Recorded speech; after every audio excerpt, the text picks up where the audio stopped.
ang confidential funding dahil sana nung siya'y mayor para tugisin ang mga teroristang CPP-NPA.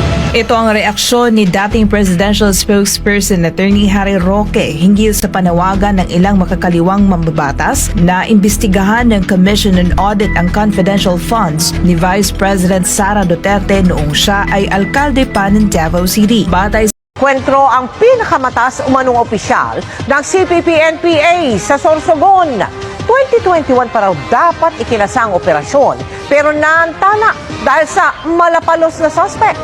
Nakatutok si John Consulta. Exclusive.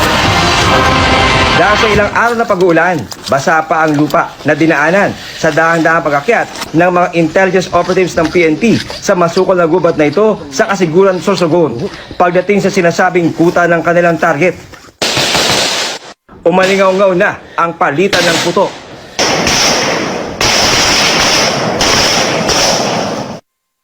Nang humupa ang putukan, patay ang primary target na si Fernando Dialogo alias Karen, Jepoy at Encar. Sumuko naman ang apat na kasama na Dialogo.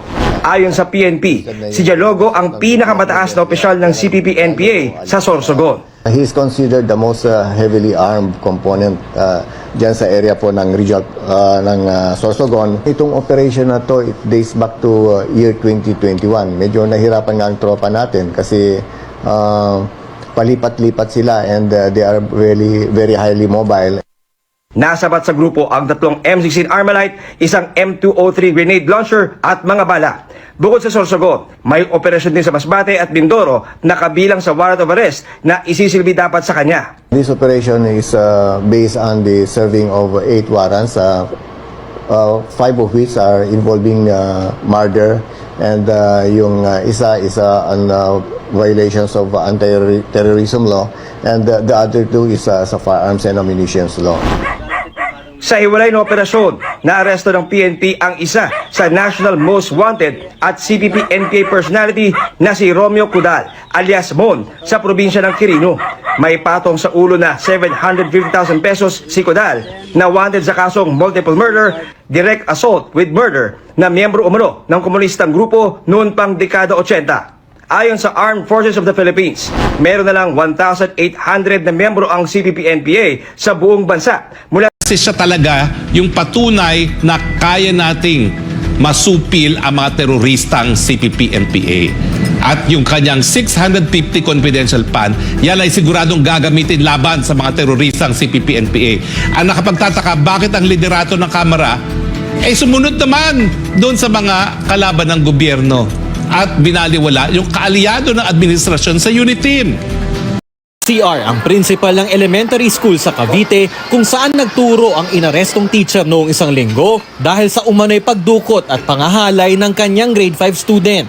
Sumbong kasi ng biktima, ilang beses siyang hinalay sa loob ng paaralan. Ayon sa ina ng biktima, Hunyo pa lang ay naghinala na siya sa summer program na inalok ng teacher sa kanyang anak dahil ilang beses umanong halos gabi na kung umuwi ang anak. Nag-text siya, personal message sa text sa phone ko na malilate ng uwi yung anak ko. Sabi ko, bakit personal text? May GC kami, dapat sa GC, ini-inform niya lahat. Reklamo rin ng ina ng biktima ang kawalan umano ng aksyon ng eskwelahan nang humingi siya ng tulong sa principal at nakiusap na ipatawag nila ang teacher matapos dukutin ang kanyang anak. Ang secretary nung principal ng school ng anak ko, tinatawagan namin, dinadrop niya. Tapos yun nga lang, ang nireaching out niya sa amin is confidential. Nire-reject pa nila lahat ng tawag ko. Humarap ang principal sa NBI, kasama ang legal officer ng DepEd Regional Office na nag-iimbestiga na rin sa kaso. Pero tumangging magbigay ng panayam ang principal. Kung ano ba ang involvement ng school or may mga naging lapses ba ang school and ano ba ang talagang nangyari doon sa incident kung may katotohanan ba. Kasama rin sa investigasyon kung talagang may summer program ang teacher. Abiso ng DepEd sa mga magulang, dapat ang advisor ang kinakausap tungkol sa school activities ng kanilang anak. Ang isang mambabatas na itago natin sa Alliance of Communist Teachers, Concerned Teachers pala, Party List Representative Franz Castro, na sa paggastos doon sa confidential fund naman na 2.6 billion pesos noong alkalde pa si Vice President Inday Sara Duterte sa Davao City.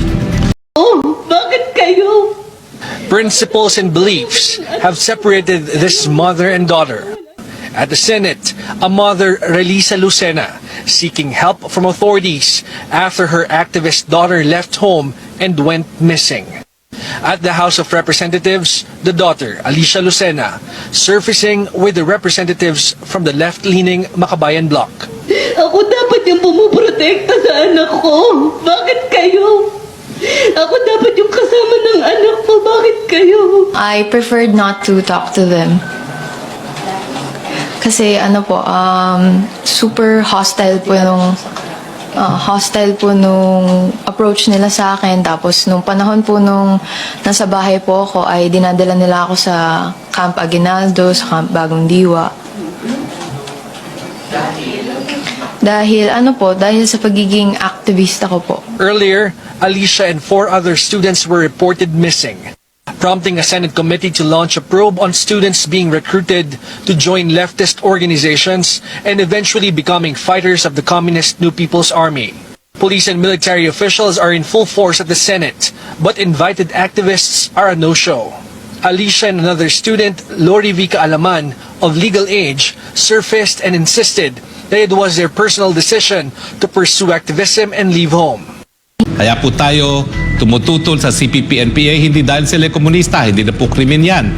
Tayo po'y tumututol dahil pinapatay nila ang kapwa nila mahirap at dahil po dyan sila'y na talagang bilang mga terorista dito po sa Pilipinas, sa Amerika, sa European Union at sa buong daigdig. Yan po hindi po yan red baiting. Yan po ay katotohanan dahil Truth meron ng tagging. pagtatalaga na truth tagging. Ngayon, itong hinahanap naman nilang confidential fund, palibasa kasi, ang ginagamit ang confidential fund laban sa mga teroristang Pilipino. Kaya yung mga nasasaktan, umiiyak. Naalala nyo ba noong 2016, may malaking sumabog na bomba dyan sa Rojas Boulevard kung saan nasaan yung night market? Yes, yes. O, di ba? Tapos, noong 2017, sumalakay ng mga NPA at talagang nag-occupy ng isang lugar dyan sa Davao City mismo. At yung buong Davao region, dyan po pinakamalakas ang mga teroristang CPP-NPA. So, saan gagamitin ang confidential fund?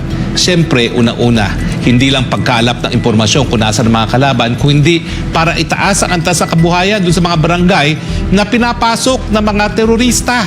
Dahil siyempre po alam natin na ang paglaban pa rin dyan sa mga teroristang yan ay nakasalalay doon sa pagpapataas ng antas sa kabuhayan doon sa mga kanilang maloloko sa kanilang mga propaganda.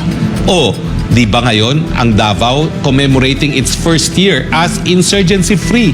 Saan ginamit ang confidential fund ni Inday Sara nung siya'y mayor?